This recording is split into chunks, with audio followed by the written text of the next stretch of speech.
quite some time. But before we get started, let's get our sponsor out of the way here. In the latest issue of Spectre Cincinnati, we go back in time to ancient Egypt as Anansi tells the greatest love story of all time, Mark Antony and Cleopatra. She should know. She was there, fangs and blood and all. This is her beginning and their ending.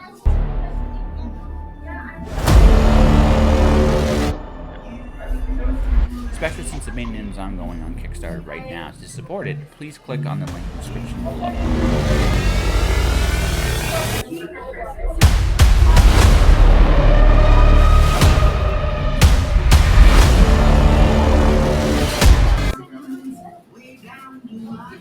I made that video.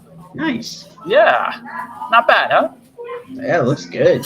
Yeah. So anyway, for anybody watching, I'll be putting this at the end of the episode too. For anybody watching, listening, please click. If you want to support this podcast, please click on the link so that people can go check this out. It is Spectre Cincinnati by Kurt Sauer. Some cool covers, lots of other things there. It's definitely worth checking out. But now we are ready to rock and or roll. This is the one and only Sean Forney, who I've already cracked up a few times, even before we got on the air. How you doing, buddy? I'm doing pretty good. How are you? Serious. You can tell. Very, very serious. Yeah. Yeah, man. So I promised we make fun of Rodney Fyke, so let's just get that out of the way right now. So here's the thing about I've occasionally watched your streams, not as much as I'd like to, but I do watch your streams. You and him have this like chill vibe when you guys just draw stuff. It's really, really freaking cool, right? It's like Zen. It's like watch you two draw. So I'm like, I've never seen your face, but this is the first time I've seen you. So like, I must get this guy on my show somehow, some way. And it just so happened that, I think Tina set this up for us here. So Yeah. I think it was a mashup between Tina and Steph. They were behind the scenes scheming while Rodney and I were streaming 2-3 weeks ago, something like that. Nice. What's Steph? What's that? What's Steph, if you don't mind me asking? That's my wife. Okay. So when we're streaming, she's producer A, Tina is producer B. So okay. That's their code names. So producer B or Steph, Miss Steph. Well, hello. This is from Josh from Joshing. I'm a one-man band, right? So nice. I'm from one brain to the other to the other. It's nice to meet you. I think you're probably smarter than me, but that's okay. But anyway, like I said, man, I'm very serious in this whole time I do this show. I swear, I promise. But no, man. So actually, we'll start with how you two met, and then we'll get into your drawing history a little bit, because I think drawing like the comics. Am I right about that, or? As far as how Steph and I met? No. You and Rodney. No, how Rodney and I met. We can talk about how you and Steph met.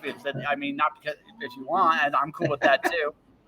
No, it just kind of deviated off on me, so I wasn't sure. But how Rodney and I met was we were at a con in Kokomo, Indiana. It would have been 2011, I think. That was the first time where we really actually got to interact, chat. I think we've seen each other in passing at a few shows prior to that, but we were actually set up next to each other, and with our last names both starting with F, we were always on a list of whatever convention next to each other. So it was like, we finally got set up next to each other. So Rodney introduced himself and we got to chatting, and I don't know, we saw each other at a handful of cons from then on out and got to be pretty good friends. And I don't know, a year or so after knowing each other, we all roomed together at I think the first con we all roomed together at was down in Louisville. We then we really got to sit around and BS for an entire weekend, really get to hang out and stuff. And fast forward to 2020 when the whole pandy set in, and Tina had this idea because I had been doing really poorly run live streams during the mornings because the whole pandemic set in, and I back in 2014 2015 I tried the Twitch thing, and I just couldn't really keep up a schedule with it, didn't have the computer to do it, whatever. So when the whole pandemic set in, it was I gotta find a way to try to interact with folks. And so I started doing this live streaming thing, and Tina was like, "Hey, we should, do something with that. How are you doing this? Blah blah blah." And she found StreamYard and all this mess, and we got set up to start streaming Thursday and Friday nights, and that was our big outlet for the whole time. Everything was shut down, and we got to interact with a ton of new faces. There were so many folks that would come in and start watching what we were doing that had just decided to get back into comics because they saw a bunch of nerds hanging out on the internet and going, "Oh, this is kind of cool. I used to do this as a kid. I'm gonna hang out, watch this, whatever." So through all that, we got to know each other even better because pretty much we were, not in person, but we were hanging out like every weekend. And here we are. Forney and Fyke. That sounds Yeah. like an investigative team, right? It would be very bad. I don't know who would be the serious one between the two of you. And either way, I think it's a frightening answer. Who's the adult? It's like, and then you both look at each other.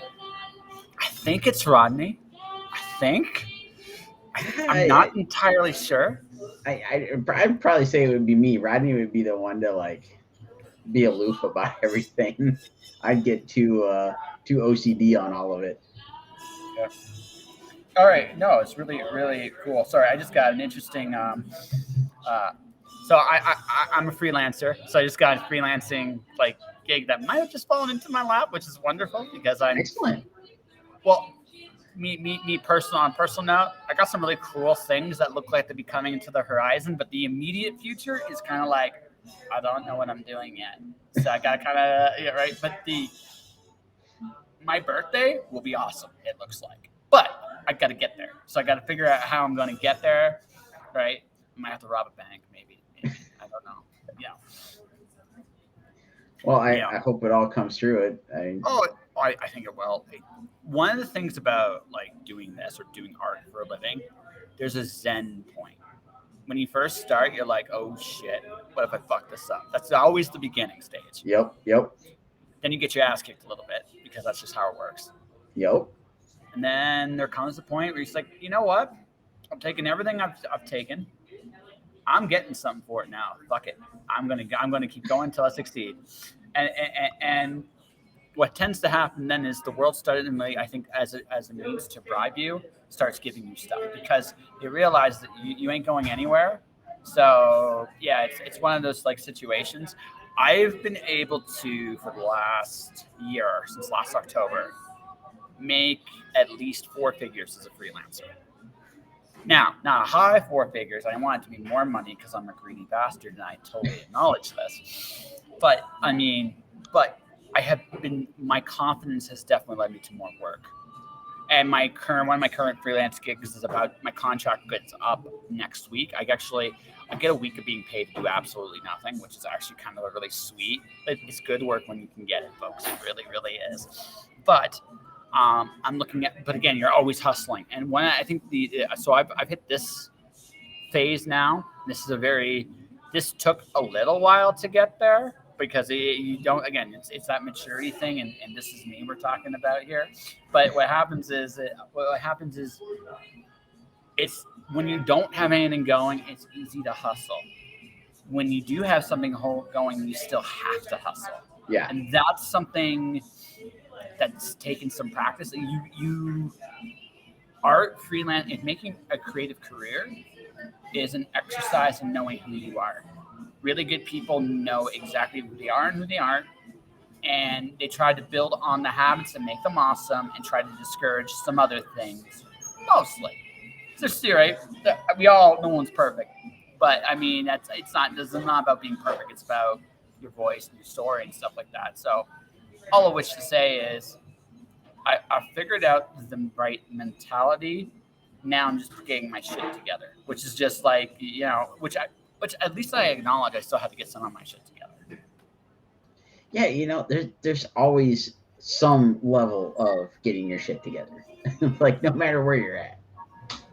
Mm-hmm. And it is a lot of juggling, and you said it right. It's like you when you got something going on, it's like then you got to kind of press that much harder to keep it going. And Yep. it's then it becomes a challenge. That's what I've been dealing with lately. Is like, how do I fit enough hours in the day to work, promote the work, and squeeze some sleep in. But sleep. Yeah, right. Yeah, that's a concept, right? Yeah. I don't know. I don't know if there's such a thing as sleep. Well, no, you. So here's the thing. I made a decision. I'm going full ed creative. I am too old to work for people. That's where I base it, or at least for an extended period of time. I'm just not. I will tell off my boss now. And I'm not saying I deliberately go out of my way to do that, but there's no fear. Like there's literally zero fear anymore. I know my worth, and I will call anybody on anything. I don't care if I'm paying my bills or not. She's like, you know what? This is bullshit. And this is why it's bullshit, because it's you. And I will do that, and I don't even care. And that doesn't make me employable anymore. Like it just doesn't, because doesn't mean I can't work something part time. I think I could do part time, but I don't have it in me anymore to, hey, you're going to do it this way because I said so. Why? I can do it this way and it's easier on me. I'm going to do it the easier way unless you pay me more money. And they don't like that. The negotiation thing does not. So that's where I'm at. Yeah. Right. That's the other thing too. When you're a freelancer long enough, you realize you're worth something.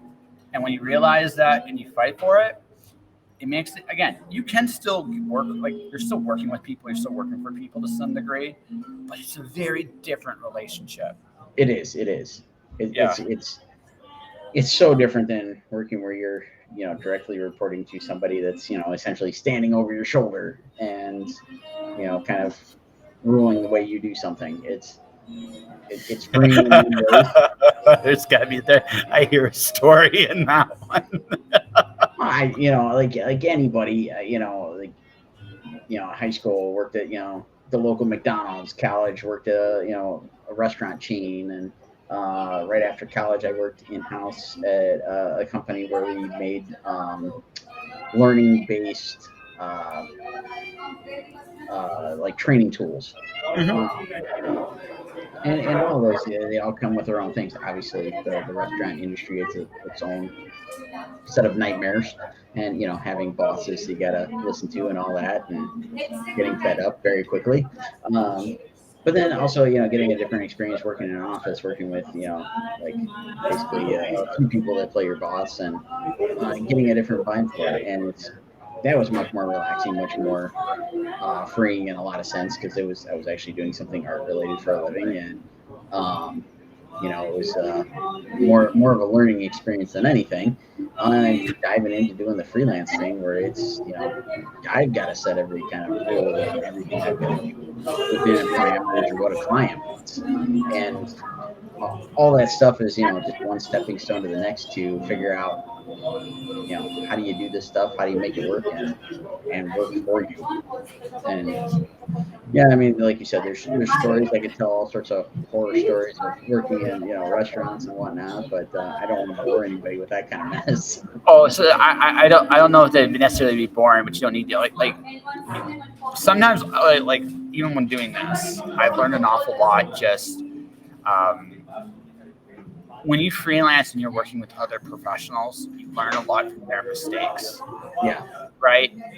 Not their choke points. Everybody has like limitations based on whatever constricts them, whatever they're struggling against. But they're actual choke points, whatever those are, right? But they're actual mistakes, the things that they could do better to be better and don't. I think that's one of the most educational. I've learned more from my fuck ups than you tend to. I've also learned quite a bit from other people's screw ups too. Right? And it's like actually one of the biggest screw ups I ever learned from talking to more importance of price point. Like ironically enough, I was too cheap, and I know because it was how I was treated. And then I suddenly understood the fast food game and the restaurant game so much more right there. It's like, this is why these people are treated like crap. It's nothing. It's your price point. Yeah. That's exactly what it is. That comes into play, and your experience in doing stuff, and it like you said, you learn from anybody else's mistakes when you're working in a creative environment where you've got however many individuals you might be working with. yeah, I've definitely learned a lot of stuff from the numerous people I've worked with over the last like 2 decades, essentially. Where it's like, I do a project and you know I learn something on this one, bounce over to the whatever the next thing is, and hopefully learn something along the way each way. Yeah. And I think that's made given me some of the success I've had is just being able to um, learn from all that stuff to build up speed and reputation and all that kind of stuff along the ways. Um, but again, like you said, you learn from anybody else's mistakes because everybody I've worked with, they've done this X number of years longer than I have, and it's like, hey, why don't you do it this way or do it that way? And you gotta sometimes work through that stubbornness of, yeah, but I like doing this. But yeah, you got a point. And Well, and you also got to choose your battles too. Like yeah, I exactly. I actually, so not issue 3 but issue 4, I wrote Kill Rampage, right? Now some things I pushed really hard for. Some things he pushed back on. Some of it makes total sense. He actually did a quote from a song I didn't realize. Once it was like, oh, okay, no, totally, like that's on purpose, not a mistake anymore. Now you're just doing your thing. Um, there's a couple, like I said, and it's cool because watching how Rodney put the story together. Like honestly, I learned some stuff about what I would do versus what I wouldn't do. All right, and not to Rodney. He has his own style. It works. He actually has one of my all-time favorite lines of dialogue ever is in issue 4. It's like it's one of my all-time favorites. Like this is my favorite thing ever. I'm gonna steal this somewhere. Right? When you talk to him next, you got to ask him if there's any food in the story. Oh yeah, yes. I will. Oh, I know. But the thing is, right? He oh, there definitely is. I'm not spoiling. I'm not spoiling Yeah, yeah, anything because I can't. But it was fascinating because I got to see how he looked at it through his eyes. yep, And some of it's just, again, I'm being an editor. My job is to help him put the best story out possible, and that's my position. But he's the boss, and there are some things he does that I wouldn't do. But at the same time, it's still not better, right? And then that's the other thing. So you have to learn. You have to learn in this business that there's more than one way of doing it, yep, right? And if the gap isn't if it isn't really such a big deal, then okay, you know what? Whatever. yeah, I'm not gonna. It's not a battle we're fighting, right? Even when I was working for a company putting together a show. I would fight for the betterment of the show, but their word was fine, and that's just the way it was. So it's like I push. It's how I would just push again, just not because I want them. It's like it's kind of important. You're like, nope, this is final. Okay. Like it's not they're paying for it, so it's like okay, this is your baby. I'm gonna do it, and yep, your way, right? Sometimes I'm like this in my head with them because it's like yeah, why yeah, are you doing it like that? Okay, whatever. I'm not paid enough to worry about it. But again, I'm gonna do my job to the best of what I know how to do, and then I also got to realize too, there are some people that think I'm batshit crazy with how I do my stuff, right? yeah, yeah. So there's a give and take there. So, I have to acknowledge that. But then again, I've embraced my crazy. I'm good with it. So it's just me. Yeah, and we had Rodney and Tina both edit this latest issue for us, and along with a couple of other friends, read through it and did some edits and stuff. And like you said, like Rodney and I have worked on a handful of projects now where he's written stuff, and I've kind of learned like his style. That's why I'm saying you got to ask him about the food because it's kind of an in joke. There's food in like every story he writes. Yes. Yeah. So that's kind of a running gag with us, but he's got a very stylized way of like how he likes to do dialogue and stuff, and it works in a lot of cases. And there's times where like when he gave us some notes on the script, it's like, oh here's some dialogue, and it's like it's cool, but I don't think the character would talk this way, and I don't think anybody would talk that way. So it was just kind of like poking fun at him, but it was like at the same time, it was like, no, dude, it's really cool, but we got to make sure this fits the character. And it's like I was able to kind of take a little of what we had, a little of what he had, mix it together, and then stuff kind of went through and even made it better. And it was like, all right, cool. Now we got to where we want to be because we all put our heads together and finally figure something out that worked right. It's funny when I edit comics, I actually see if I can take the dialogue out. Yeah. And I speak of this as a writer. Like I'm a writer primarily. It's like, does the picture tell the story? Then what are the words here for? Right. And that's and I ask, and then that's very much like my editing approach. It's like, well, if you can show me the story, and I have to click and get it, I'm going to be much more invested when I click and get it. Yeah. If you're telling me everything, eventually I'm just going to go like this to you, Right? I mean, because I don't need to be told every single thing. I'm not completely stupid, somewhat stupid sometimes, not completely stupid, right? So you have to. There's a fine line, right? Sometimes you need to have that dialogue in there. Sometimes, and it's a really tricky thing. Comics are visual first. Oh yeah. Right. And where I feel like the most awkward editing is like, oh, so you want me to edit the visuals? Okay. So I'm like, what can I do? Do I understand the story of what's going on? That's the very first thing I'd ask myself. And the second thing is, so do I want to suggest more gore? Do I suggest do I do these suggestions? I mean, am I even qualified to do these suggestions? Right, because it's such a different because the other thing too. This is a very important thing when you document anything, not just comics, but anything. Every story has been told. What makes it great is when you bring your own voice to telling that story. That's what makes the story magical and neat, and right. The fact of the matter is, you are the only Sean Forney out there, right? And you're one in like 8 billion. And because of that, you only tell a story your way. So if I'm a good editor, I'm going to be like, Sean, you've already shown me this. Why are you telling me? Right? Yeah. That's my job. So, but the other part is, wait, this is how Sean tells the story. Okay, this is how he tells the story. Who am I to get in the way of that? It's just like, Right. Because that's important. Your voice is so important. Well, that's the thing with like us doing the Scarlet Huntress stuff is it's a collaborative effort between my wife and I, and so it's like, she's got one way of like telling it and relating it, and then I've got my way of doing it, and again, we butt heads at times. So like, no, we got to do it this way. No, we got to do it that way. But what you said with bringing my voice to it, like. That's where I really started to have some fun with this thing. It's like I started to mix in all sorts of things where it's like, I want this Easter egg here. I want this little nod to this movie or this cartoon or whatever.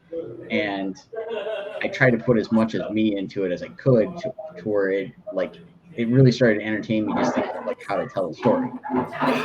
It's like that now I'm getting something. Now I'm getting where I want to be, and coming up with the artwork. It's like, okay, how can I put this in here subtly, and then not so subtly of like, this is totally a direct rip on this.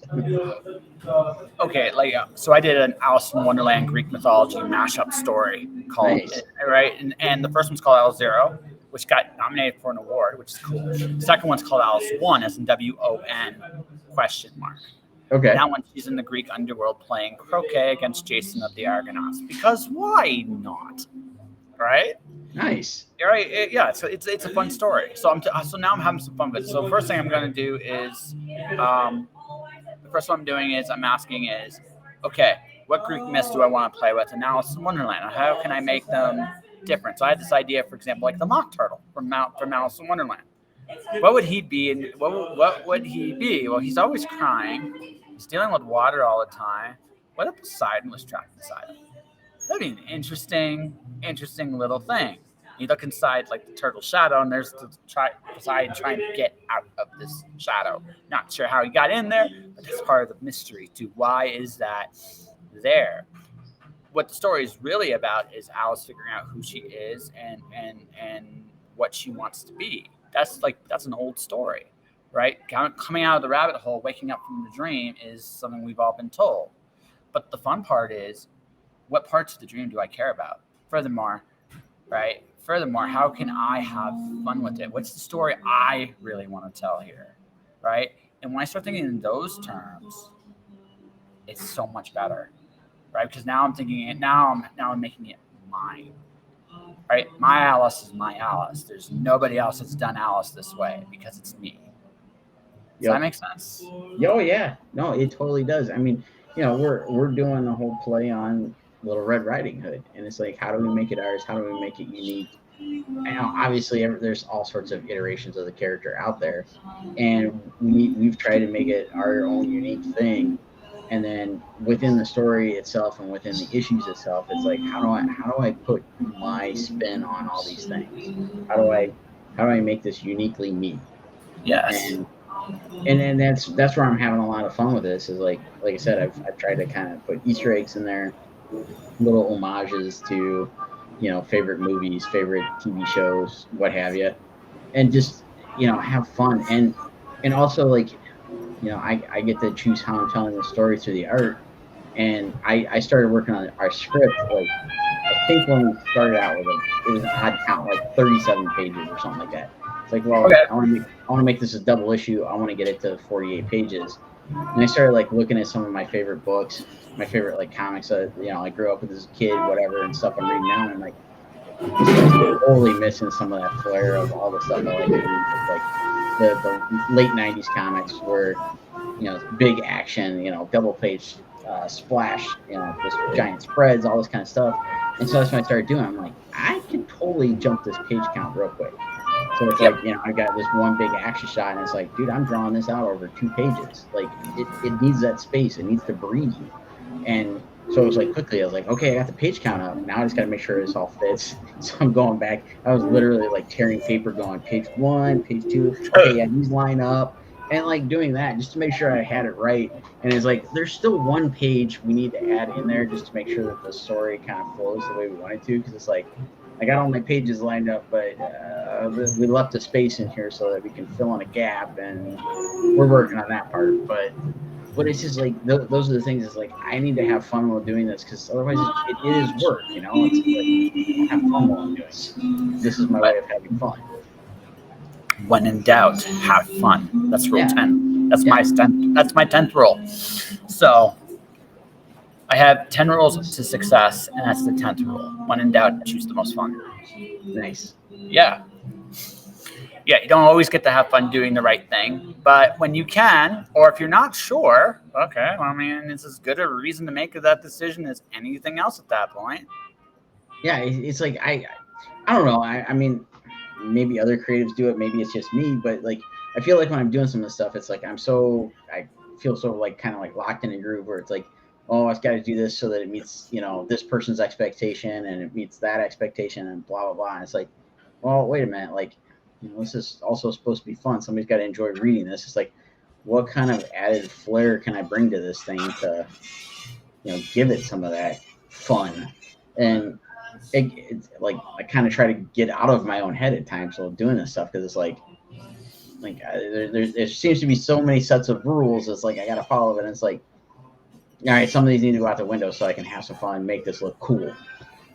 So one of my favorite video games of all time is Marvel vs. Capcom. Oh yeah. Okay, right. It's fun. Now I don't consider it quite on the same level of fighting game, because there's a certain level of button mashiness you can get away with in Marvel vs. Capcom. You can't in some of the more challenging fighting games. Yeah.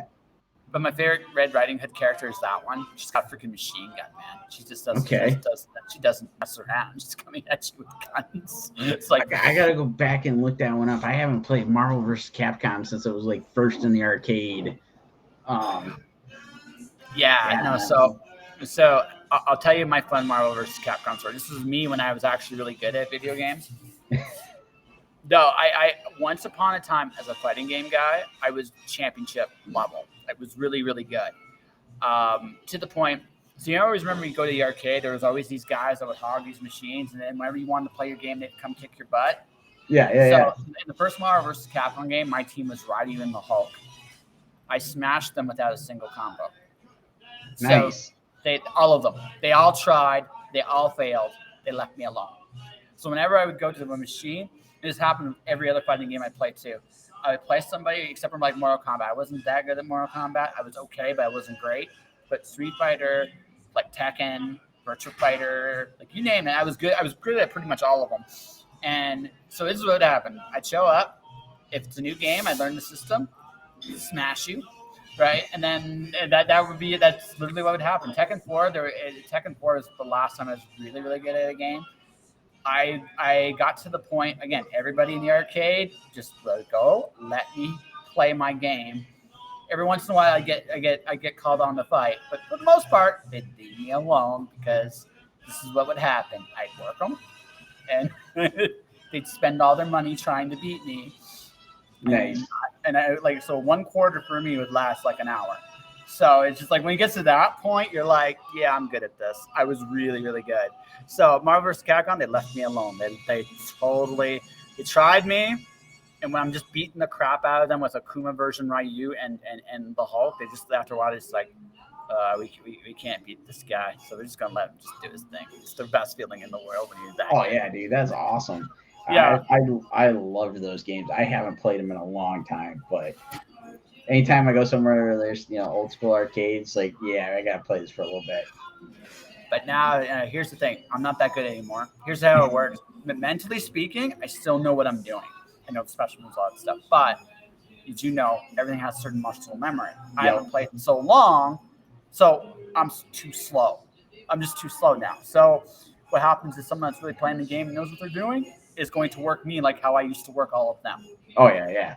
Right? But if a noob still there shows up at this point or someone brand new, it's like, I'll have some fun with you, right? Yeah. Yeah, I'll have some fun with you. And they're looking like, so yeah, you just like, I suppose if I wanted to practice again, but I don't, like, I want to create, but yeah.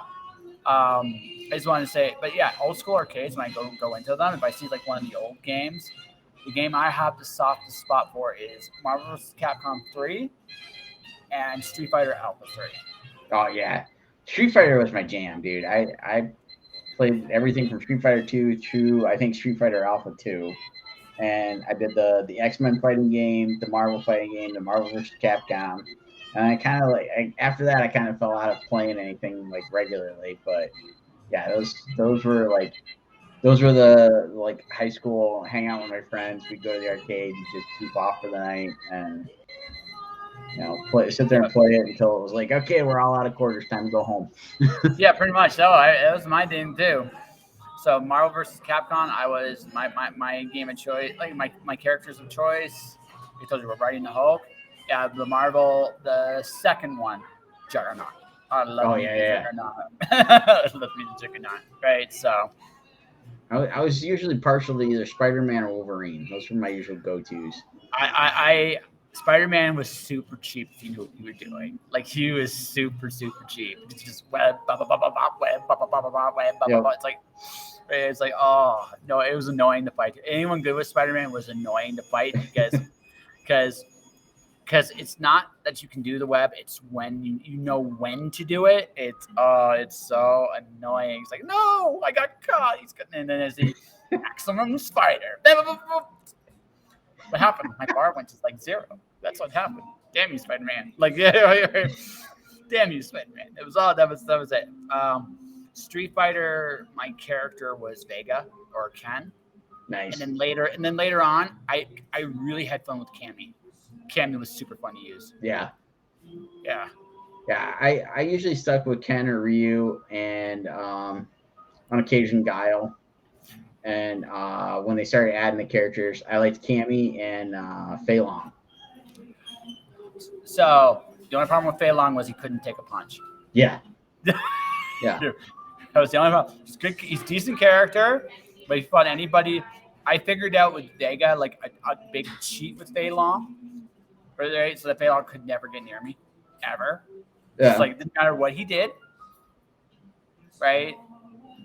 Kick that when Vega that kick, I could keep Fei Long away forever. Didn't matter. So I figured I had to do it. It's like, yeah. So Cammy, on the other hand, Cammy was evil, like in like the best way. Like she was just good, so good. Oh yeah. Yeah, but yeah. So at some point, so Sean, if I ever been to a convention and there's an old school game, we're gonna have to throw down. You know that, right? Oh yeah, definitely. Yeah. So we'll have some fun. We'll pick old favorites, and we'll see what we can remember. It might be the greatest thing ever, or like the worst thing ever. But either way, it's gonna be fun. I'm down for it. Down? Okay, that's cool. So drawing wise, so did you get into comics as a kid? Did you start drawing and find your love in comics, or what is Sean Forney's origin story that way?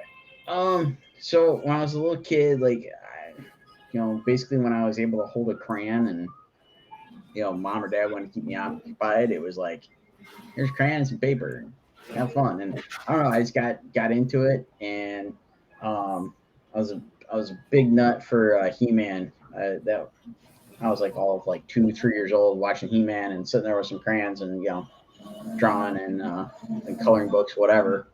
And then a few years down the road, probably like I want to say like kindergarten age, Spider-Man and His Amazing Friends was on Saturday morning.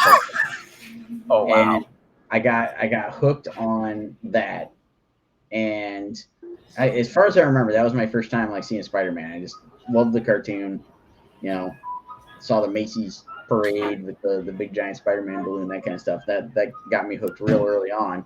And like growing up, before like when I was in kindergarten and like early on in grade school, like if there was like a day where I didn't have school or whatever, I would go to work with my dad. And so I think one of the times where it was like, okay, going to work with dad, stop by the local drugstore, here, grab a comic book to read, throughout the day, whatever. And that was my first time of going, ooh, that cartoon I like to watch, there's a comic book, there's a Spider-Man comic book. And so grabbed my very first Spider-Man comic and got home and was sitting there trying to draw stuff I was seeing in the book, that kind of thing. And I got a handful of different comics throughout, like I'll say from like kindergarten up to I think it was like third or fourth grade, something like that.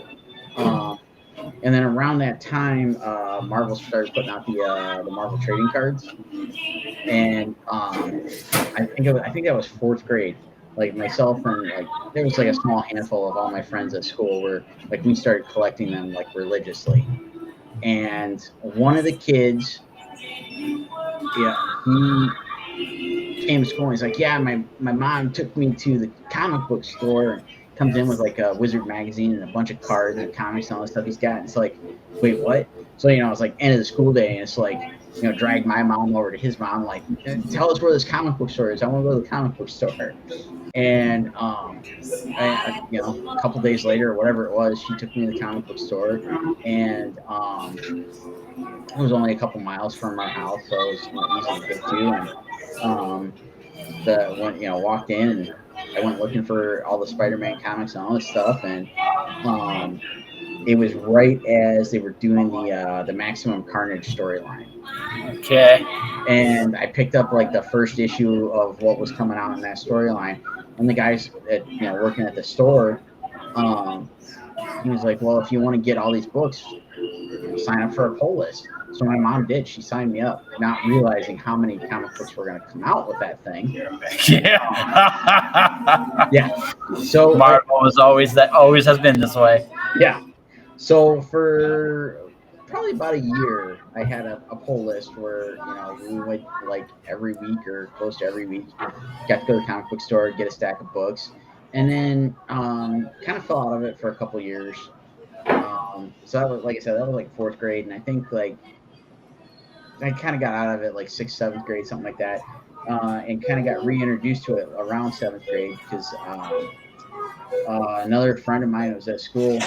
We had like, I don't know, I want to say like not parent-teacher conferences, like open house or something, where it was like I ran into the one kid and he was talking and his mom's like, oh, did you see such and such was doing this contest? You should totally do that.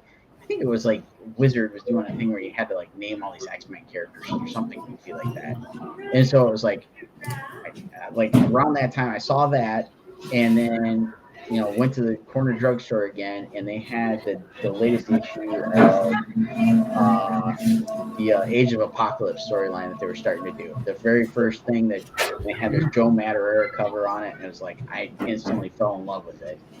And it was like I convinced my mom. I was like, "Hey, can we go back to comic book store? I haven't been there in a couple of years." And it's like, "Okay, yeah." Well, this time I had like a part-time job where I earned a little bit of money here and there, so it was like I could go buy my own comics, and like that sealed the deal, man. I got hooked back into it and picked up everything in that storyline, and then I had a little introduction to Jim Lee when I picked up the X-Men run that he's doing, but kind of fell out of a lot of that stuff. And just as Age of Apocalypse was ending, they announced the Heroes Reborn thing with Jim Lee and Rob Liefeld coming in and taking over, Fantastic Four, Avengers, and all this stuff. And it's like I was sold. I was like, I got to get everything these guys are doing. Just absolutely love the artwork. And like that, like full bore, I was, sitting at home. I was back to drawing, as much as possible, trying to copy everything I was seeing out of all these books.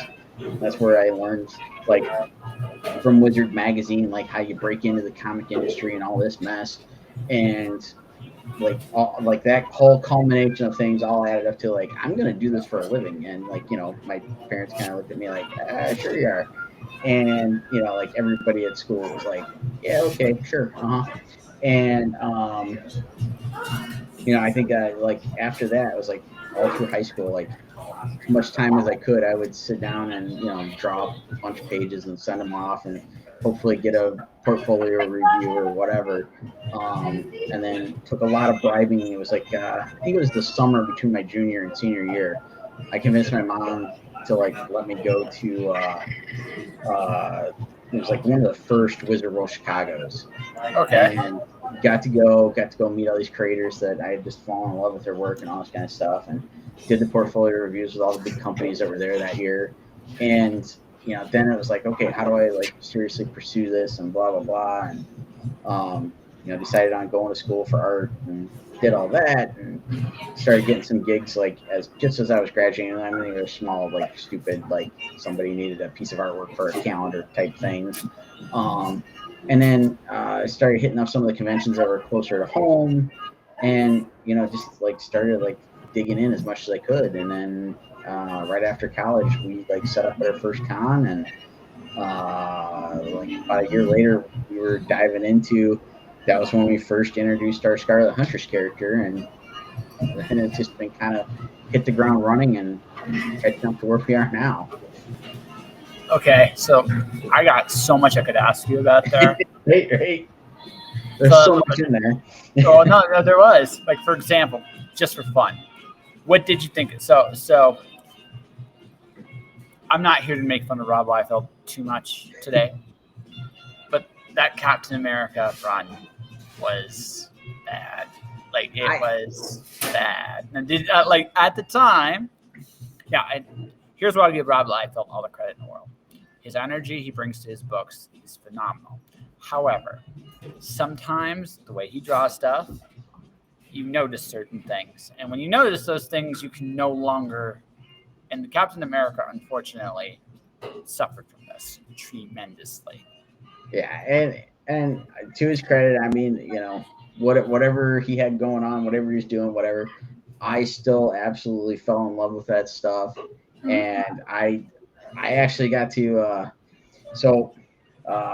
this was probably, I'll say 7-8 years ago.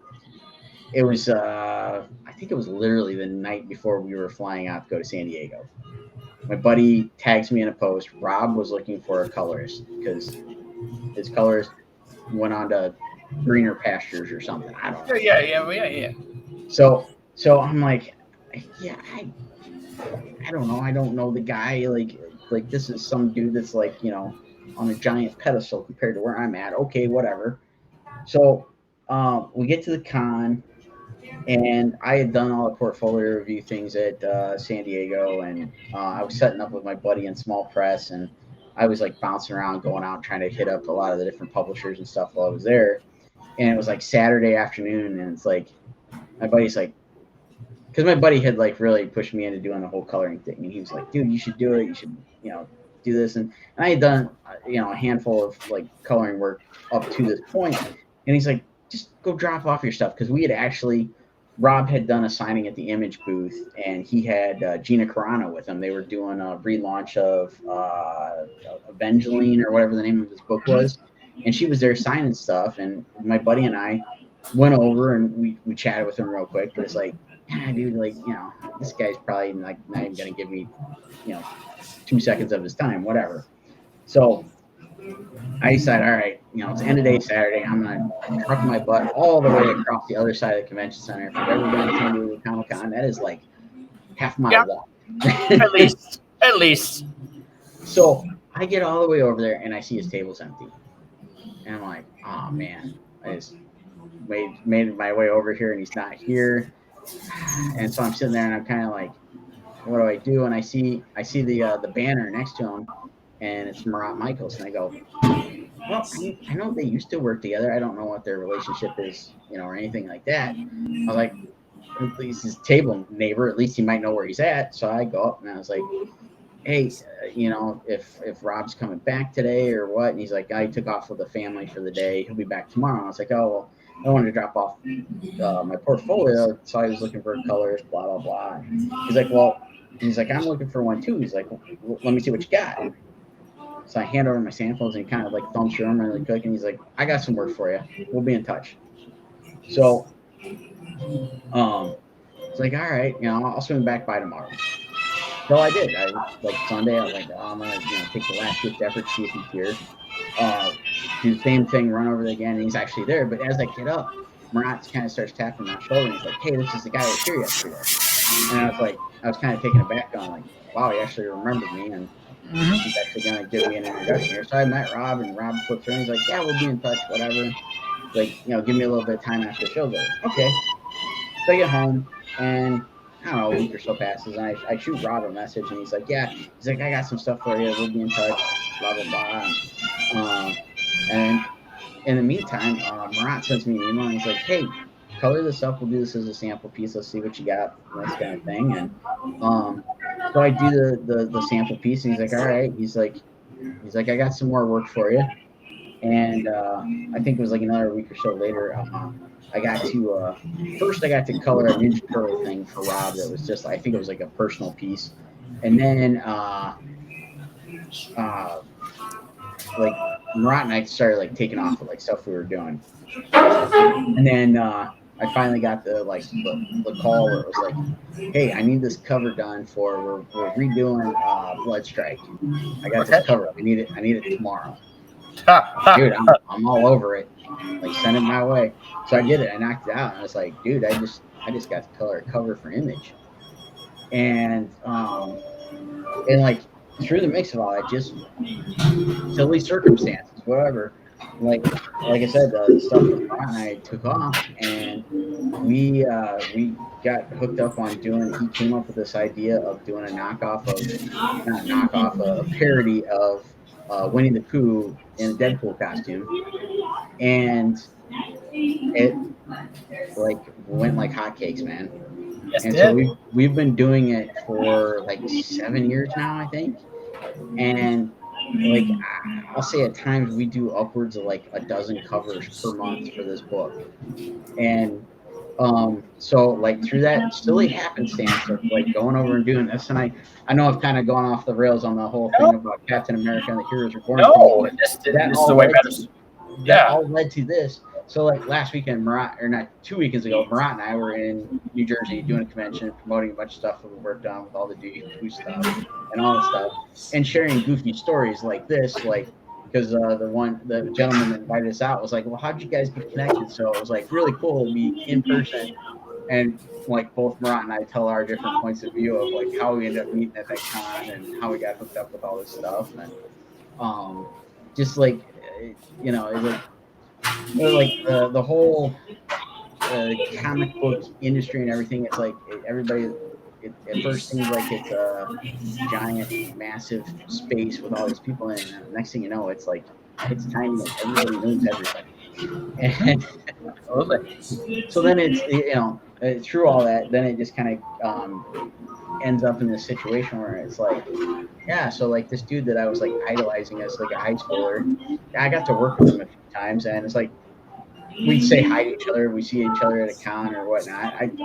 Unfortunately, we haven't got a chance to work together anytime recently, but I still got a few things that are on the resume that's like, dude, I got to do this. Like, I got this opportunity because I ended up being a fan of the guy and getting to meet him at a con.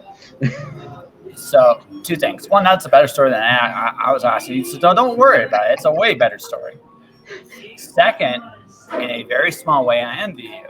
I also have my own stories of meeting my hero, and I'm not gonna name it because it didn't end in a great way. Like ultimately, it didn't. Yours did, and on that, you should dude. That's the best thing in the world. I know this from my own experiences, man. There's a surreal moment sometimes where suddenly you're talking to somebody, or you're working with somebody, or you're doing something, and you're like, I was a fan of this person. Right before I ever started, I was just a fan. Holy shit, here I am. How did I get here? And it's such a surreal thing. Yeah. Right. And I mean, yeah. And ultimately, what it comes down to is you put yourself out there. Now, you didn't. I would go so far to say it probably didn't quite work out the way you expected it to, but I don't think you're mad about that. It sounds like you got something really freaking cool from that. And sometimes it's that's the thing, right? When you do stuff, you don't always get what you imagine you're gonna get. Sometimes you get something better. I've told the story out before. I accidentally got traditionally published. Do you know what I did? I wrote a story by accident, and then published it on Smashwords, and then got picked up by a publisher within a couple of days after doing it. So, just the act of doing, you never know what the impact's going to be. And sometimes the roll of the dice, as they so call it, you come up with something you never expected. I mean, dude, you get to draw Winnie the Pooh in a Deadpool costume. I mean, that's a pretty dope game. That's pretty dope, man. You get paid to do it, right? You get paid to do that. I everybody's got that thing where it's like, if I could go back in time and tell my 10-year-old self this thing, if I could go back in time and even tell my high school self, and this happened I think our first or second year going out to San Diego. It's that Wizard magazine you're reading with all those people, in X amount of years, you're going to be at the bar with half of them. And you're going to be sitting around telling stupid stories about stuff you're reading about right now. And it totally did that. I had that surreal moment. We were, like you said, it was either the first or second time around at Comic-Con. And I've gotten to know Billy Tucci over the years. And that's through my buddy Josh Warner. And so we were set up in small press together, and we were doing the con. We always would go out at night and goof around and go meet up with friends. And we found out Billy was hanging out in the bar, and so we all got down there. And there was a couple other guys that joined us. We're sitting at this big table just goofing off. It's the middle of the night. We're drinking, and Billy brings up something about doing the I'm totally blanking on it. It was the crossover he did with Top She something. It was the She Sideblade crossover that he did, and it was what brought the character of Witchblade. That's what introduced the character, and I was a huge fan of Witchblade and Michael Turner's work, and I had known Billy through reading Wizard magazine, and I had seen some of the She stuff as when I was in high school and stuff, but I wasn't too familiar with his work. It wasn't something I really picked up, but I've gotten to know him personally over the years. And I'm sitting there, and it just dawned on me when he starts talking about this thing. I'm going, man, if I could go tell my high school self that I'm sitting here at the bar with you and we're talking about this crap, I'd blow my own mind. Because this is too weird. It's I'm sitting there hanging out with somebody that I read about in a magazine. And, now we're sitting here just shooting the shit and having a beer. Yeah. It's just something that I could never picture. People ask I'm very fortunate with this podcast. I meet amazing people all the time, and I think the flattering thing is I'm in episode 821. that means 821 of you people have wanted to come talk to me. That's humbling. It really is. Because you're like, you never imagine some of the people you meet on this journey. It's just how it goes. And then one day you wake up and you realize, because very rarely do you you get these moments here and there, but very rarely do you get this moment like, oh my gosh, I'm actually doing the thing I've always wanted to do. Very rarely does that seem obvious. Then one day you wake up and you realize, oh shit, this is what I'm known for. That's pretty cool. And then, sometimes, like in my case, oh my God, I gave Spider Robinson his Aurora Award pin. Or, oh my gosh, Robert J. Sawyer accidentally suggested I do a podcast. Like, big name people are like, and I'm talking to them. Like, they're just normal people. It's like, how did this happen? That's the thing, right? And then you realize, and then you have one of these like really surreal, like big thoughts. It's like, all the stuff I dreamed about when I was a kid, was it actually a dream? Because the thing is, what you realize is on some level you've made it real. Yeah. And when you do that, when you realize that, you're like, never look at your dreams the same way again. You look at it now as, this is a possibility, a legitimately real possibility. And if I want to do it, how do I make it happen? Right? Yeah. And that's cool, like, right? Like thinking about it, just all the stuff running through my head of all the times I've been at cons and all the people I've run into and hung out with and all this stuff. It's just like mesmerizing to sit there and think about it. It's like, oh yeah. It's like, yeah, I remember the time I went out and hung out with this person or did that or did this. And it's like stuff that I never really imagined, would end up happening or, even be a possibility. And now it's like you said, it's like, oh yeah, that really can happen. So like, yeah, it's I don't know, it's surreal. It is. And then you realize, you know what?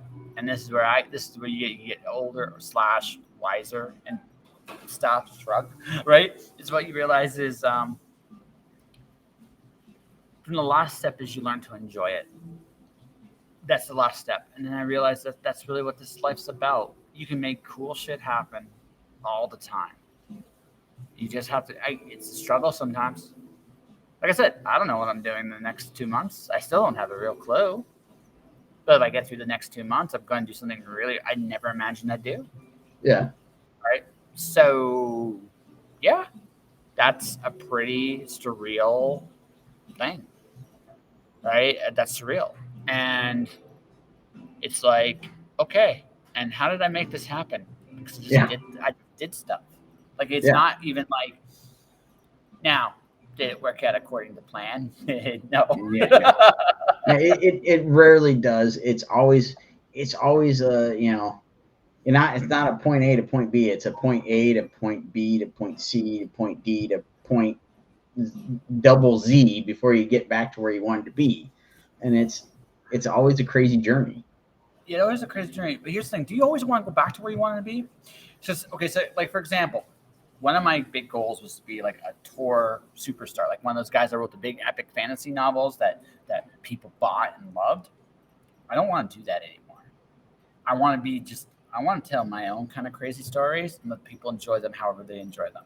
That's it. I don't want to necessarily be the tour superstar, right? And that might be the way I become one. Who knows? I'm not, like I said, life is strange and wonderful, and I am certainly not going to argue with anybody how it works out.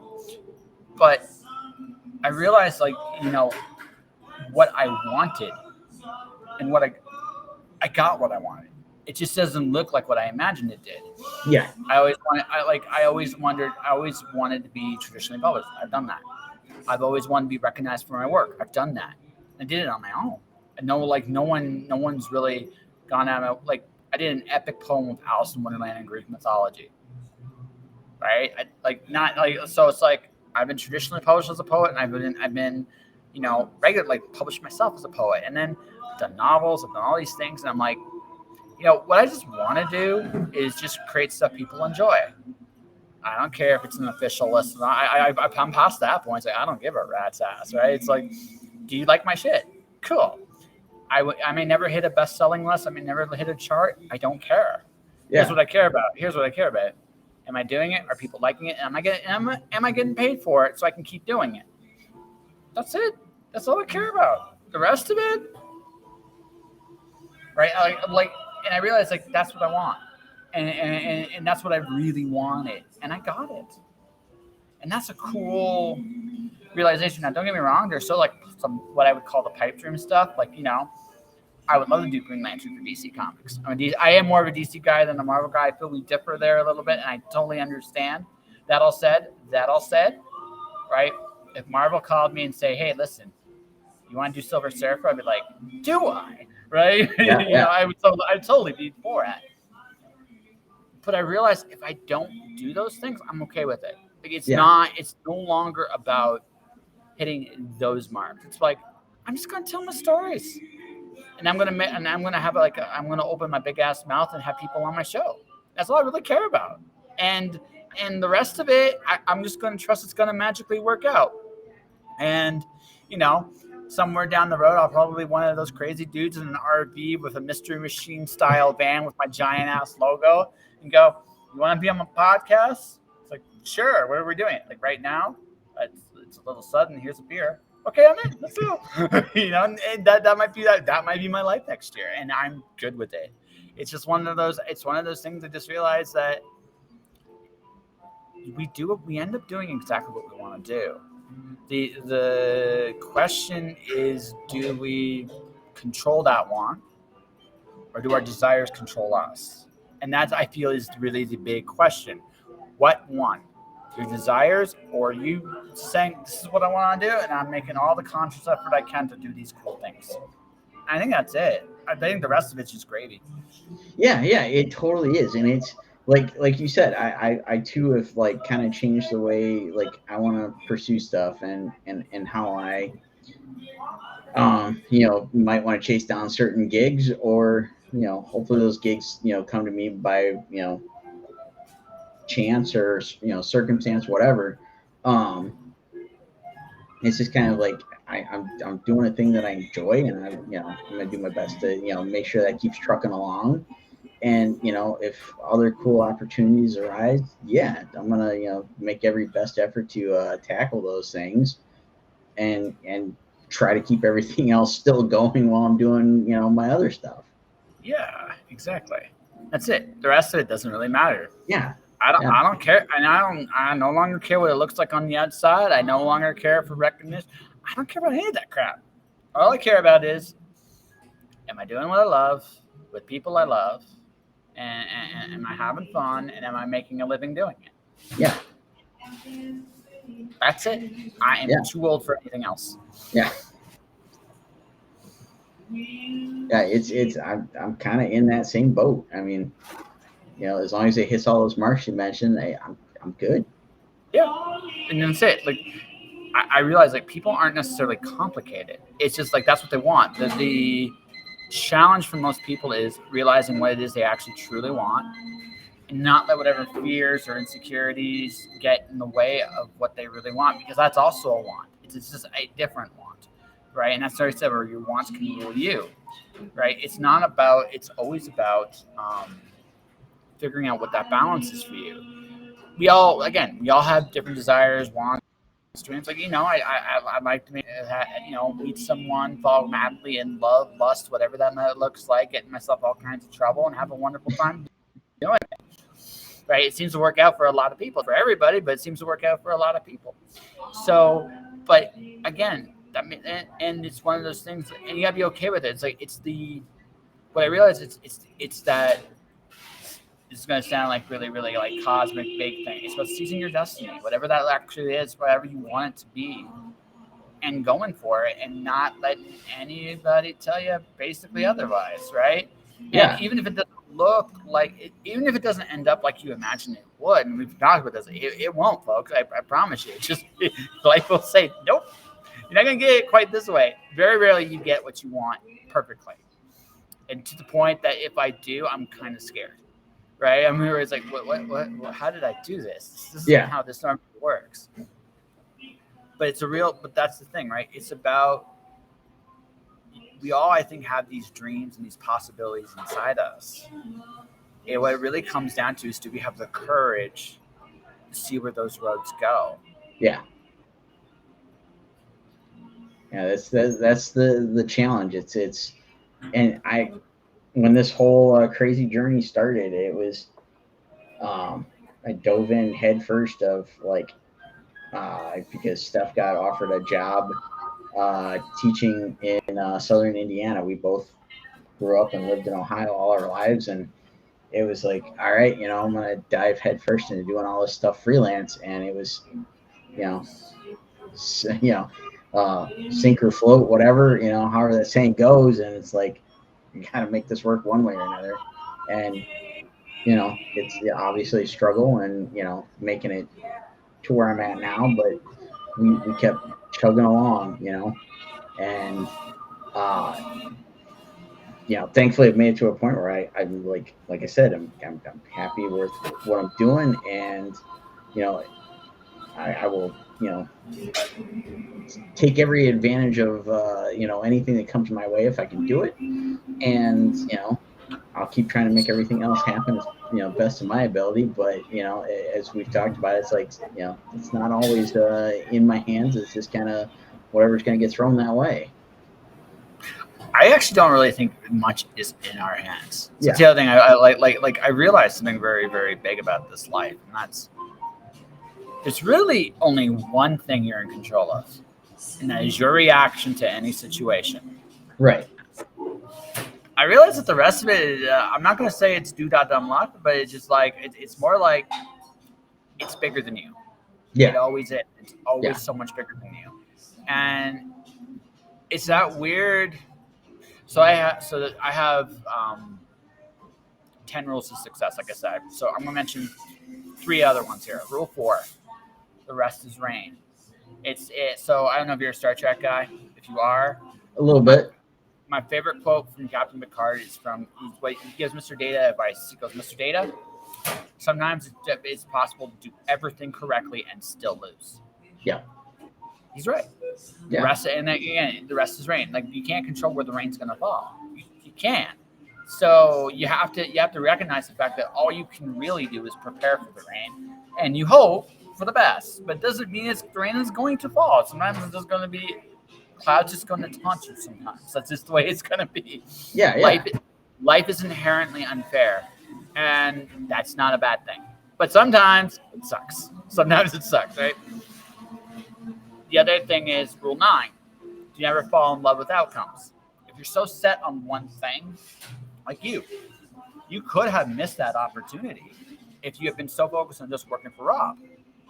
Now you got a relationship with Marat, and you're doing, like I said, you're doing Winnie the Pooh with Deadpool. I mean, seriously, man, that's a pretty sweet gig, right? That's a pretty sweet gig.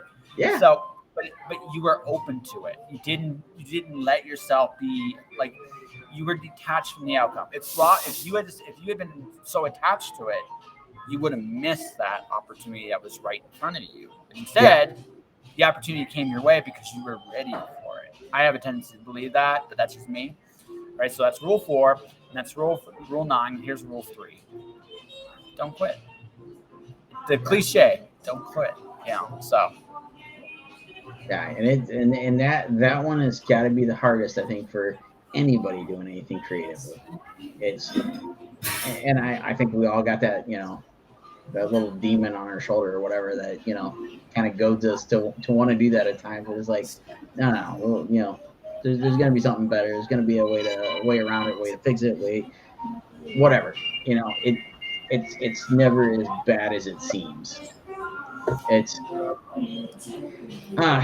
always trying to, find that way to make stuff work out, and Well, today I just put out some ad copy on LinkedIn and Facebook about my video business. Doesn't mean anybody's going to look. Now, I know people have looked at it because I can look at the results on LinkedIn, especially. Doesn't mean they're going to bite. It doesn't mean they're going to nibble. Right? It just means that I generated some interest just based on what I've done. Now, whether it works, whether it doesn't, shrug. I don't have that control. Yeah. So, and I have to realize, like, my job is not. I don't quit. I keep putting stuff out there. Sooner or later, something's going to click, right? That's how it's going to work. But I have to have faith in that, right? It may not click the way I imagine it's going to click, but it's going to click. Yeah. You know, that's it. That's all I can do. That's all I can. Right. I would argue that. So my first rule is 2 words: show up. I think that's the reason it's rule 1 is, again, this is one of those things that maybe my old curmudgeonly self has come to the conclusion with is, my biggest expectation with people is that they're going to show up. That's it. The rest, and it sounds really dumb. I still think sometimes this is like the dumbest of all my rules, but honestly, it's so true. That a high school attendance mark, I understand now why it was there. It's really dumb. Showing up's important. Who Yeah. knew? Yeah. Who knew? Oh yeah, it's one of the things I think I get like frustrated with the most. Like again, doing anything in like a creative atmosphere is, unfortunately, artist, writer, what have you, it all kind of falls into the stereotype of being aloof and just a mess of emotions, and you can't keep a schedule or whatever. And a lot of time I find that to be true because, like you said, just show up. There's so many times where it's like, somebody can't respond to an email or a phone call or just take the time to read something and do it the correct way, or at least kind of follow the rules in a sense. And it does make a huge difference in all of this. And I still think it's the dumbest thing ever. I truly do. It's like, wow, what a difference this is. Break it down so simply, but it's true.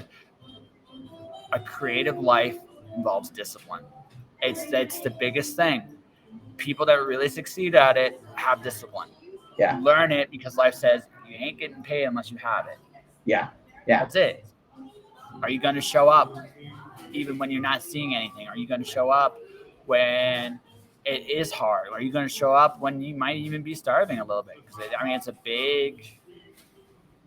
big thing, right? It's not. I say this like this because it's the truth. I think the one that I'm in Calgary, Alberta. I think the most frustrating thing about coming back to Calgary is I realize how many people don't show up. This is what the city reminds me of when I come back. It's like, oh, this was the biggest habit about the city that I hated the most, was that show up concept doesn't really sink in for a lot of people here. Yeah. Right. And I realize, but again, I try not to take it personally. Sometimes I succeed, sometimes I don't. Yeah, it's so hard not to take it personally. And I was having a conversation with a couple of friends today about that very idea. It's like, I always equate it to it. It's, like, again, working in this kind of environment where everybody wants to be artistic in some way, shape, or form. And again, all the stereotypes come with it, but it rears its ugly head, and I always call it's like herding cats. Nobody wants to follow along. Nobody wants to like my biggest struggle is we've got a group of friends, and we are all some sort of type of artist, creator, what have you. And it's like, hey, we're gonna go to movies, dinner, whatever. What time are we going? What time are we doing it? It's like pulling teeth to get everybody to respond. There are 2 people in particular I've asked to have coffee with. 2 of them. Oh yeah, we'll get back to you. It's been a month. Yeah. And it's just like, and I'm like, on the one hand, I understand. On another hand, I'm like, this is kind of annoying. And then that's right? Because the adult thing to do is what I do for the show. Hey, when are you free? What's your schedule look like? And it just sounds stupid adult, but it is. Like, just pick a day where you both are free, set a time, and show up. Yeah. Right? That's it. It's not actually that hard. It shouldn't be anyway. It shouldn't be. Right. Yeah. Now, again, shit happens sometimes. I actually just put it up today. Yeah. I put it up today. I'm doing my 10 rules as my motivations for the week. So the rule, again, I may as well just give all the rules since they're all seem to be coming up today. Rule 6 is no excuses. I explained to you, I don't care why you did or didn't. All I care is that you did or didn't. Shit does happen, but own it. Just own what you're doing. If you do that, everybody leaves you alone. It's the honest truth. I used to work at a Pure Layer Courier, and I had a coworker who didn't give a shit. Let's be honest, he just didn't give a shit. We would frustrate each other because he would make me work harder. Or he'd make me work harder. He figured it out, though. He's a little older than I was. He figured out, wait, if I just acknowledge I did it, he's going to get off my back.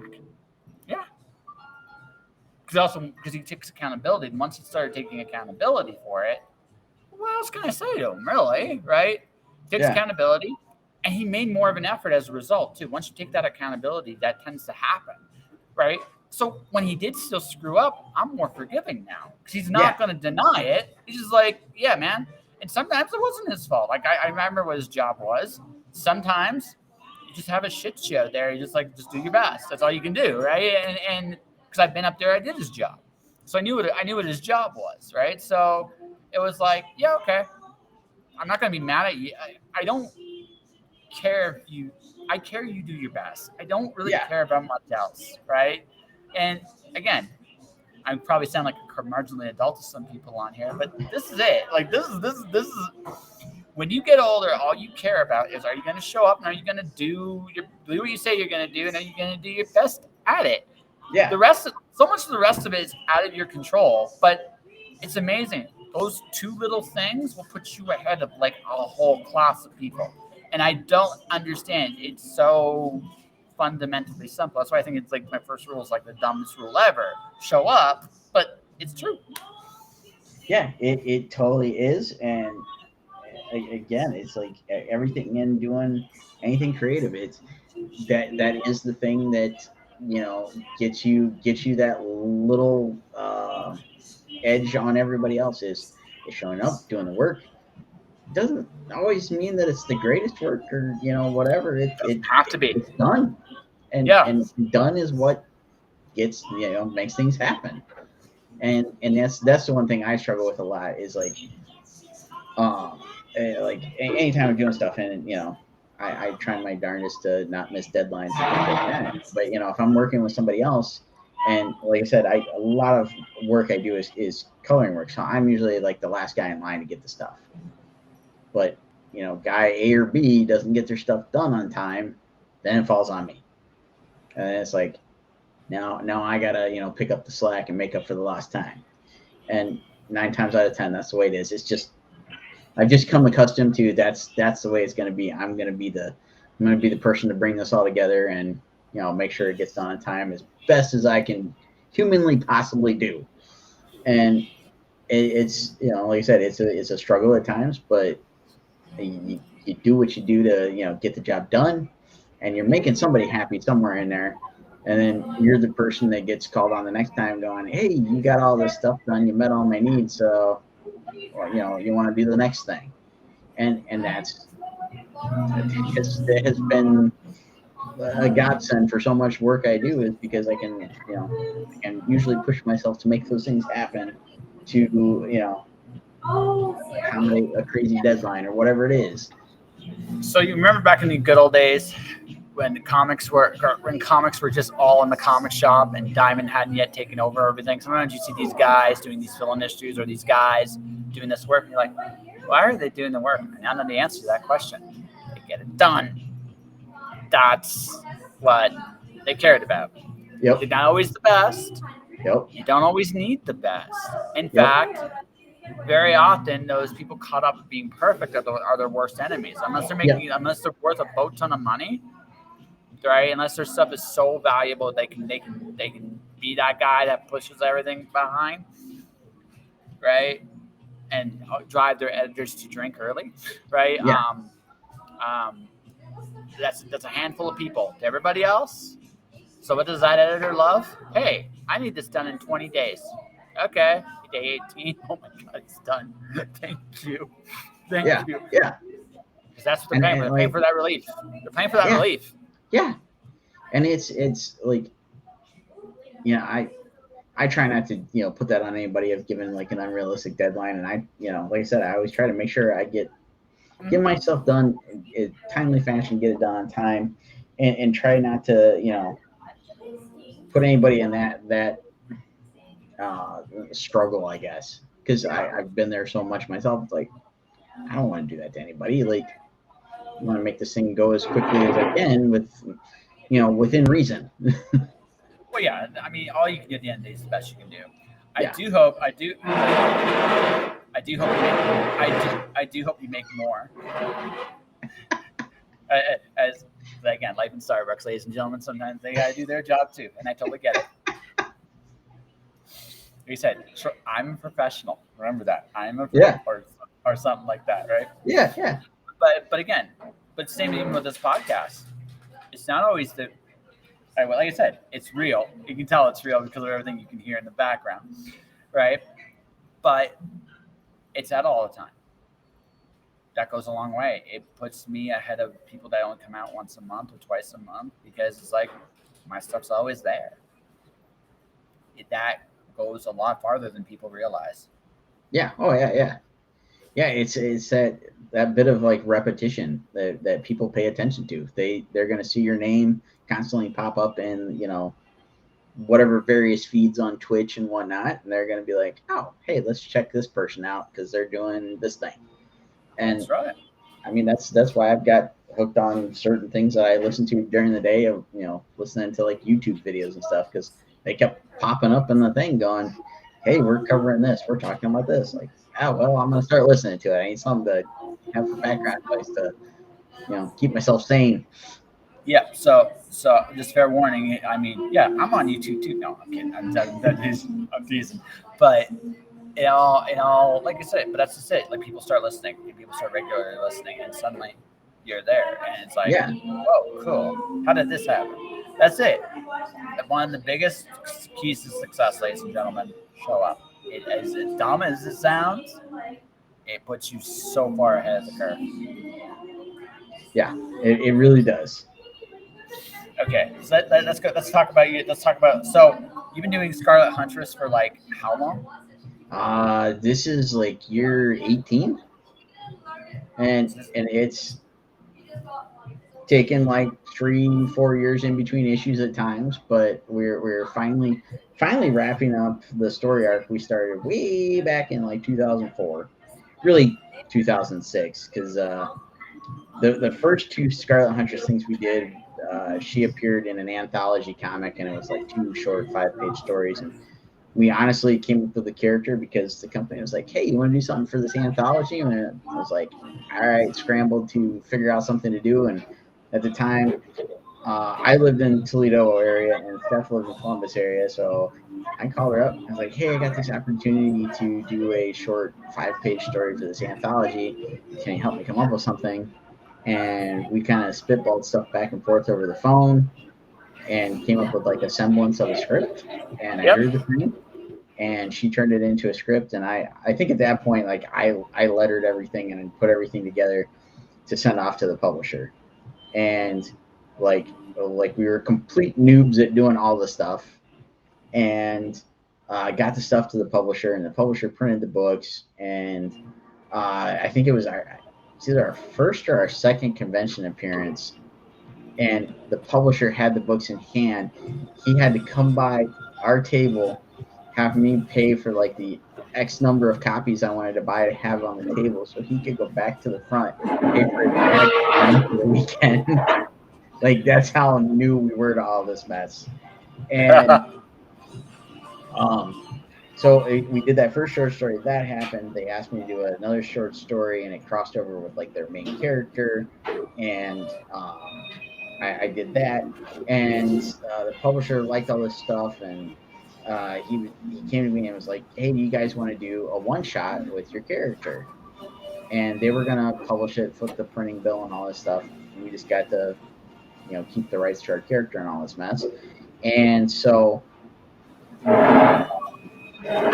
we came up with a story, and we kind of developed what we wanted to do with the character and whatnot. And I haven't really given the full description, but for anybody that hasn't heard us talk Scarlet Huntress yet, she's a modern day descendant of Little Red Riding Hood, and she hunts werewolves in Columbus, Ohio area.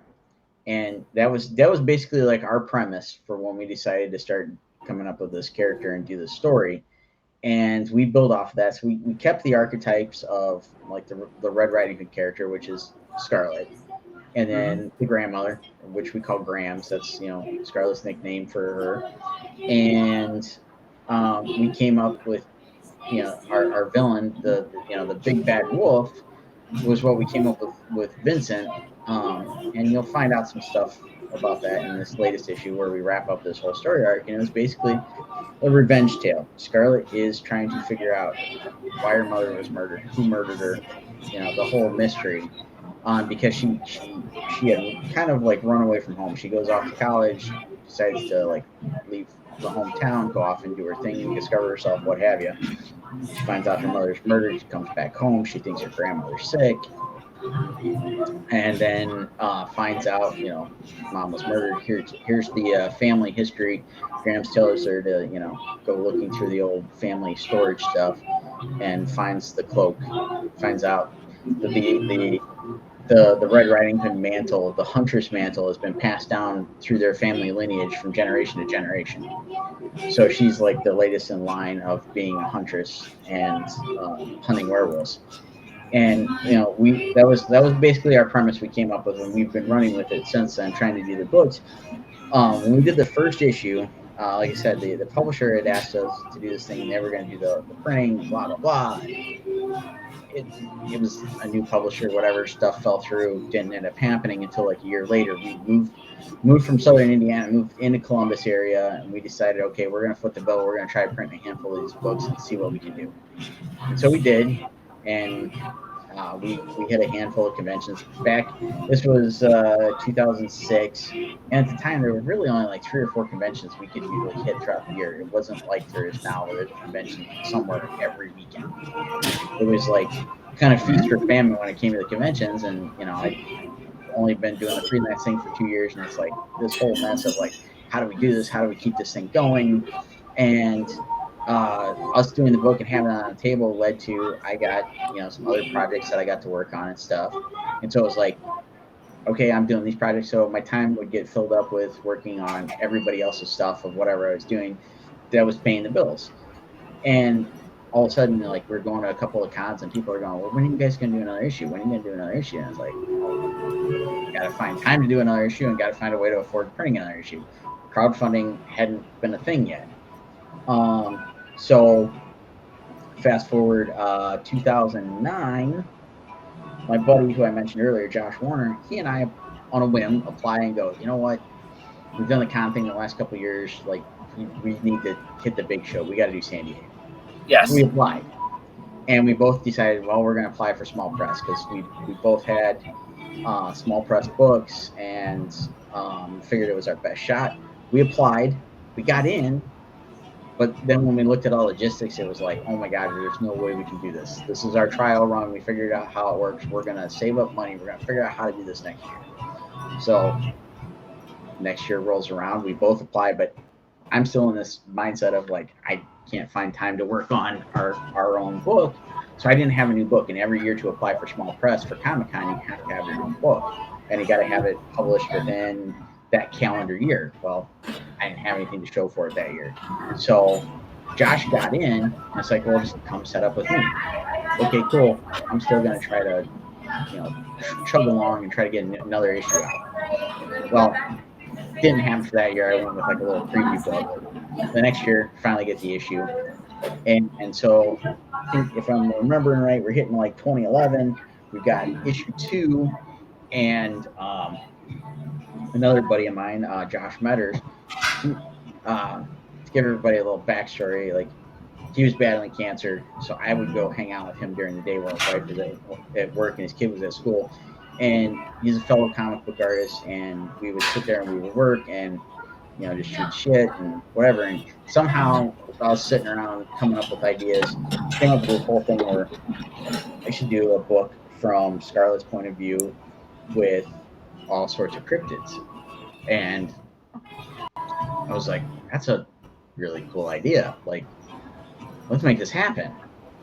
So I forget where we went, but Steph and I had gone out of town, and we were on a ride home, and I put a message on my Facebook like, hey, we're going to do a cryptids book. Anybody want to draw some cryptids? I'll give you copies of the book, and blah, blah, blah, blah, blah. So all of a sudden, all sorts of people came out of the woodwork, and we're like, I'll draw something. I'll draw something. I'll draw something. Yep. So again, didn't have crowdfunding yet. So it was like, all right, let's put this book together. And so we did. So we got everything ready, got it for the next year's Comic-Con. So somewhere 2010, 2011, we got issue 2 done, do the Cryptids book, went to Comic-Con with both of those. And our Cryptids book at the time was like black and white. It was only like 30-some pages. It was like, we did it as much as we could afford to do at the time. And then we decided, okay, like a year or so later, we see friends of ours start doing crowdfunding. They were trying to do a movie. And then I start paying attention, and I see some of these fellow comic book artists doing crowdfunding to do books. And I'm like, light bulb goes off. And like, well, why don't we do that? It can't be that hard. So 2012, I believe it was, we decided to launch Kickstarter, and we got some friends to help us out, put everything together. You can go and probably find that first Kickstarter we did for Scarlet Huntress, Tales Through Time. And as everybody commented, the video was spectacular. I've got buddies that work in film, and they came over and they had this thing lit spectacularly, and it took forever to film because I'm an idiot when you try to get me to talk on camera and actually make sense. And so we spent like 12 hours trying to film this like minute and a half video for Kickstarter.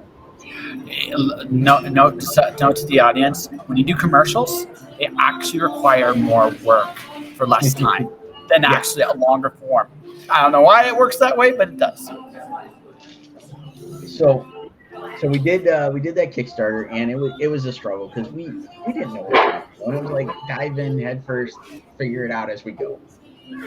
And we asked for like an insane amount to do the book because in our minds it was like, well, let's pay to print the book, and then let's pay for me to work on the book. Well, the math didn't work out anyway in our favor, but we did the first Kickstarter, and I was like, we'll see if we ever do another one. Well, we did another one. I did a little pinup book where I teamed up with some cosplayer friends and did a bunch of drawings based on them. And it was like, that was okay. We figured out some of our hiccups from the first one. And then, so that would have been, I think 2015, 2016, somewhere there when we did that. And then 2018, after my buddy Josh, I'm going to keep throwing him under the bus. Okay, go ahead. He had this bright idea. It's like, well, we should do a crossover between. So my buddy Josh does a book called The Adventures of Mighty Mouse. My other buddy Jay Fyke has his book Merry Monster. And then we've got Scarlet Huntress. And it's like, we should do a crossover book where all of our stuff comes together. Okay, cool. We should do a Kickstarter, and fund this thing, blah, blah, blah. And it's like, well, we should do all that, but I'm not going to be the one running the Kickstarter because these are a giant pain in the butt. and so I'm like, first, I was like, you've got all this material. Like, seriously, you've got 2 trades and then some as far as the book goes. It's like, you should really do a Kickstarter and fund your book and build an audience so that we have a mutual audience to bring everybody together to want to pay money to buy this crossover book. Well, I was still tied up with a bunch of projects. We came up with our stories. Josh wrote a giant, lengthy story, how the characters all come together, and we each wrote our own little part of where our characters go, and so on and so forth. It's still sitting, waiting for any one of us to actually touch it and actually do anything with it. But that lit the fire under my butt, and I was like, okay, we're gonna do this next Scarlet story.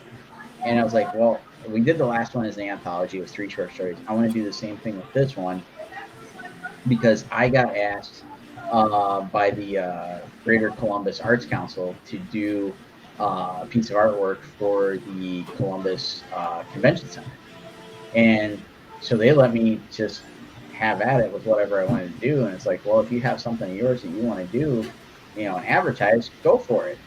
So what I do, I did a giant 1 page story of Scarlet walking into a convention. And we decided, well, we're going to build off of that. So Steph came up with a fun story where she comes in, runs into a cosplayer cosplaying like a furry werewolf.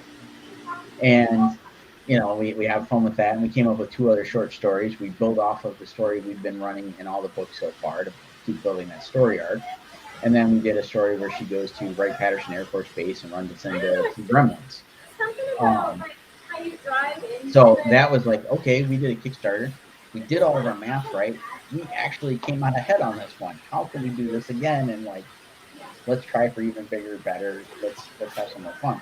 Well, again, it takes time for me to like set aside time to work on each issue. So we ran that one in 2018, or excuse me, I guess that would have been 2019, and we fulfilled it at the beginning of 2020. So as the world starts to crash and burn and we get into lockdown, we spent like the first like 2-3 weeks of lockdown in our basement packing and shipping Kickstarter rewards. So it's like, what else are we going to do? We can't go anywhere. So we get all the books packed up and get them shipped out. And as we're doing this, because we don't know what the world's going to be like, it's like, okay, how do we fund all this stuff? Blah blah blah. We're talking with Rodney and Tina, and they want to do a Kickstarter, and it's like, all right, cool. We should probably plan another one. And like I said, it takes me a while to be able to set aside time to work on drawing these things and whatnot. And it's like, what I really want to do is like, let's update the Cryptids book. We've already got a giant chunk of it there, but we can make this so much better. And so that's what we did. So 2020, we launched the Kickstarter to like make the thing bigger and better. And we went from 30 pages black and white to 84 pages in full color. And we brought along like 16 of our friends to do illustrations and write. And Rodney wrote 2 stories. And this is how we discovered that Rodney puts food in every story, because Tina had made a crack when we were live streaming about him putting food in every story. And I sit there and I read both of his stories. And I'm like, she's right. Each one of these involves food. Hey, listen, don't argue with a man that puts food in your story. It's good. Yeah, don't argue with that, right? Well, dude, the man knows what he wants to write, and he does it well. And it was just funny to come to that realization. I'm like, she's not wrong. No, she's not, and that's the best jokes of all when they're actually real. Yeah, like yeah. Those are the best jokes of all. So we got. So that puts us at 5 books as far as like the stuff that we're doing in our like main timeline. We also, at some point in that mix that I forgot, we did our version of Little Red Riding Hood. Steph wrote a story based on the original fairy tale, made it fit within our story context. She did all the illustrations in charcoal. We did like a little black and white square kids book. We at some point need to do some new printings of that and update it. But we got that far, and in the meantime of doing all that stuff, I'd been writing in my sketchbook all sorts of crazy ideas of what I wanted to do with the next issue of Scarlet. And I filled up, I don't know, a handful of pages in my sketchbook where I was just writing just little tidbits, little sentences here and there. It's like, Scarlet needs to do this, needs to do that, just getting the beats of the story. And it was like, okay, we know we're going to run the Kickstarter sometime this year. We're going to build up to it and try to get stuff ready to go for it. And at some point in time, Steph and I were on a car ride. I think it was last year, going to, like this time last year, we're going to Gem City Comic Con, just like we'll be doing this weekend. And it's like, okay, we got an hour and a half, 2 hours in the car. Here, listen to all my crazy ideas. And so we did. We sat there and we fleshed out the story in the car ride. And I wrote everything in her sketchbook this time around. And then so last year, last week of July going into August, we had basically 3/4 of our first floor redone. We had all the flooring redone, had my studio redone, and we had about almost 2 weeks where we were out of the house. And we spent time at my mother-in-law's during the day while the guys were here working. And she sat down and wrote out the entire story. And we both went over it. We kept going through it and making edits and stuff as we went along. And finally got to the point, it was March of this year. It was like, all right, I need to sit down and start drawing this thing. And so Steph surprised me with going to, if you're not familiar with it, the largest music instrument store in the world, according to them, although there is a building that contests it, but Sweetwater. She set up for my 40th birthday. We were going to Sweetwater for the day, and I got to go pick out one of a couple of guitars that were on my like bucket list. And so guess what? Another lengthy car ride. Start drawing the pages. So I did. I started laying out the book on the car ride, like going back to the script. And again, this was like after Rodney and Tina had like kind of read through the script. My buddy Brian Borgman had read through and gave us edits. Nate Lovett, everybody who's joined us at some point in time on our live streams. And then that's where I started making my edits of, like I talked about earlier. It's like, okay, this totally needs a 2-page spread. We need some big action. And then got all that done. At the beginning of June, we were at Colossal Con, and it was like we had like 4 days at the con. So we had like time in between stuff happening at the con. I gave Steph my sketchbook and all the layouts on my go to town, figure out what we need to change, if anything, because I'm going to start going with this book. And then it was also the time that I realized, we've got 3 cons stretching between July and August. It's a perfect time to run the con. Okay, or run the Kickstarter. I'm like, all right, wasn't quite prepared for that, but we're gonna make it happen. So I've already hit one of those 3 cons that we've got going on. I got another one coming this weekend. I have a week off, and another one. So we'll be handing out postcards like crazy to everybody and telling them, here, go check out our Kickstarter and promote it and all that stuff. So as the Kickstarter is chugging along and we're promoting it, advertising and all this crazy mess, I'm working on all the various pages and all that craziness. So hopefully we have a fun story to wrap up this story arc. And we've got a lot of little nuggets in. It's actually, there's stuff that folks didn't notice. I'll hold up this book. There's this last page in here, if anybody's got it. Steph hid a bunch of little Easter eggs in there that actually, excuse me, lead to what we want to do for like volume 2. Nice. So you answered my next question. It's like you got plans to go beyond this, and it sounds like you do. So that's really cool. All right. As Steph put it, I have some crazy ideas she needs to rein in. Yeah,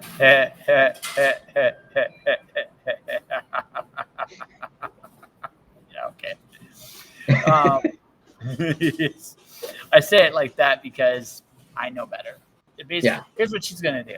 She's gonna be like, okay, we'll let you have this, but can we save this for another story? And you'll be like, yeah, sure. And you'll just keep it in your back pocket, ready to use it again. Yeah. It's okay. That she'll give you eventually. Yeah. Right. Yeah. A whole lot of hope. Yeah. Eventually. Matt, I would love to keep chatting with you. The problem is unfortunately, the Starbucks is going to close soon. So Yeah. No, it's no problem. So we started a little early. I had a feeling when we started talking that we were going to go a while today. So, and I really enjoyed it. So there's the last question, and this is the final one, because it sounds like to me you've gone on a big journey. Like the Kickstarter has been an education for you. And also putting your own comics together has been an education for you. So I'm going to just give you one thing, and then we're going to wrap up. What's the biggest thing you've learned doing this series? I guess the biggest thing is it's always going to take more time than you expect. I always thought it'd be quick. Knock out one of these books. No, it's life always gets in the way some way, shape, or form, and it takes a lot longer than you ever anticipate. It does. But it sounds like you enjoyed what you did. You enjoyed the story you've told. So is the important thing. So, Mr. Sean, I think for our first actual conversation, it was a pleasure chatting with you, for sure. Yes, this was a lot of fun. I'm glad we got to do this. I'm glad the wives schemed and got this all set up. So you realize at some point Miss Steph has to come on the show. She is a co-creative at some point. So tell Steph she is invited to come on whenever she likes. I will do that. Give her the same warning I gave you, that anything you've heard about me is probably true. So, right. But beyond all that, I think we have an interview here. What do you think? Yeah. I think I rambled on for a while to give everybody some information. The Rob Liefeld story is awesome. It really, Ah, really is. It really, really thank is. you. But for everybody watching and listening, so this is the Kickstarter right now. You can go there right now. It's tempting. I actually must get some freelance gigs if I'm eager to hope. I'm in Canada, which even makes the shipping going a Yeah, little bit yeah. worse than what it is. So, but this does seem like a lot of fun. But for those watching and listening, how can people find you beyond the Kickstarter I just showed right there? So on my social media, Facebook, Instagram, Twitch, Twitter, whatnot, is all Sean Forney Art. SeanForneyart. All one word. I'm I just like to gonna get link all of them. I'm just gonna link the Twitch right now, Yeah. just for people So to go do all my that. social media is the same at Sean Forney Art. Find me on all those. Website is just Sean Forney. Quick way to get to the Kickstarter is scarlethuntress.com. And yeah, come Okay, find hon. me. Friend requests, all that good stuff. Right? Did I get that right? There's only one T. I'm a trained professional, Sean. Trained professional. Everybody does it. Everybody does it. It wants to be. That's the thing. It wants to be. It feels like Scarlet's a name, not a title. A name. It feels like a name. So Yeah. there you go, folks. Go check that out right now. So this is Sean for you, ladies and gentlemen. I promise that tomorrow I hopefully won't be in the Starbucks bank machine today. And its evil ways did me in today. Like, crap, I'm gonna be too late if I go now. So just like, okay, you know what? We gotta do this. So for everybody watching, everybody listening, go check out his Kickstarter. Definitely do that. So I've typed in some stuff here. So I'm gonna go back to the beginning. Like I said, if you want to support the show, click on this link right here. Just Spectres in Spain 1 to 4, right? Go click on this link, just if nothing else, and just check it out. As we mentioned here, Sean's got a Kickstarter, so go. Did I get the right one? No, I did not go to the right one. I'm gonna go to the right one now. There you go. Go Scarlet Awesome. Huntress. Hey, I keep my mistakes in the show. It keeps it real. And finally, if you guys were interested in the movie or the advertisement I do advertising services for all shapes and sizes. If you want to make a Kickstarter video, if you want to do an actual promotion of your product, I do audio, video, words, and pictures. Definitely check out my stuff right there if you are interested. And to everybody watching, everybody listening, thank you for watching. Thank you for listening. Stay inspired. Keep shining in the dark. Tomorrow, Allegra Pescatore joins the show. It's going to be a good one. So guys, take care of yourselves.